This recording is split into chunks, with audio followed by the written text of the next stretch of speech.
Do you want to improve your classroom management skills? Do you want to increase student engagement? How about amplifying student success? If those are the things you're looking for, you've come to the right place. Welcome to Things That Work. So you want your students to be more engaged, you want your students to be connected. I want my students to be connected, and I want my students to be more engaged. We share that in common, and I'm going to talk to you about something that I think is vital to achieving those goals, teaching students how to ask great questions. That's what I'm going to talk about. Be sure and give this video a thumbs up if you like it, and leave comments down below if you have some. Also, don't forget to subscribe so that you can know every time we publish a new video. Students can only do what they are taught. If students have not been taught how to ask great questions, then they need to learn how to ask great questions. One of the best ways to do this, I think, is providing students with an index card on their desk or an index card somewhere with some basic question stems. I have left a list of all sorts of question stems down below. They are all levels of Bloom's taxonomy, which we'll talk about that also in a moment. But I wanted to be sure that you had a list that you could pull from, and if you see question stems that you would like your students using when they ask questions in class, by all means type them up on an index card, make a bunch of copies, put them on the desks in your classroom, and guide students to asking questions from those stems. One of the other things I want to talk about is something called a Socratic Seminar or a Socratic Discussion.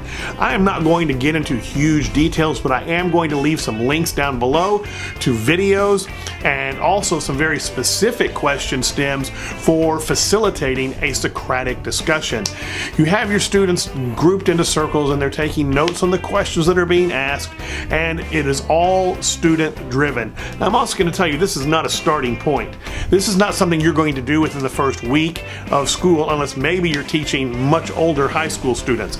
There are processes involved that you need to train and teach. There are routines and procedures that need to be in place before you attempt a Socratic discussion. So it's not a first day kind of discussion unless you have just a great ability for imparting routines and procedures, and you use your first day for that purpose. Teach students about Bloom's taxonomy.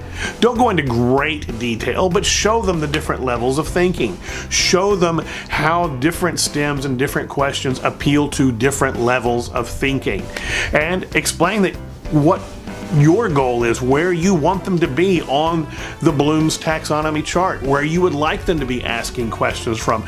You know, students have a tendency to rise to your expectations and to my expectations if they know what those expectations are. And if you're using Bloom's taxonomy in your classroom, don't use it sneakily. You'll find that it works much better when students know what Bloom's taxonomy is as well, or has an overarching idea of how Bloom's taxonomy functions. By placing those stems on their desk and teaching students how to ask questions, by using the Socratic discussions, you're going to find that your students begin to ask questions that maybe even you don't have the answers for, and you have to search out answers.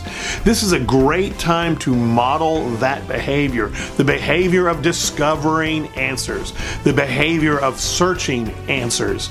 You know, one of the things I get frustrated with my students on a regular basis is that they have all the answers in the world at their fingertips and in the palm of their hand in the form of a cell phone, or at home in the form of a computer and a search engine, but they don't use it and they don't know how to use it effectively. So it's up to you to model that behavior when questions come up in class that maybe you don't have the answer for. The other thing you can do is model question asking yourself. When you ask questions of the students, make sure to use the same stems and the same levels of thinking that they have represented on their desk, on those cards, and use the process in the same way that you expect them to use the process. Again, as I mentioned just a moment ago, expectations are great. If the students know what they are, they generally will rise to meet them. I enjoy learning with you, I enjoy teaching with you, and together we can take over the world.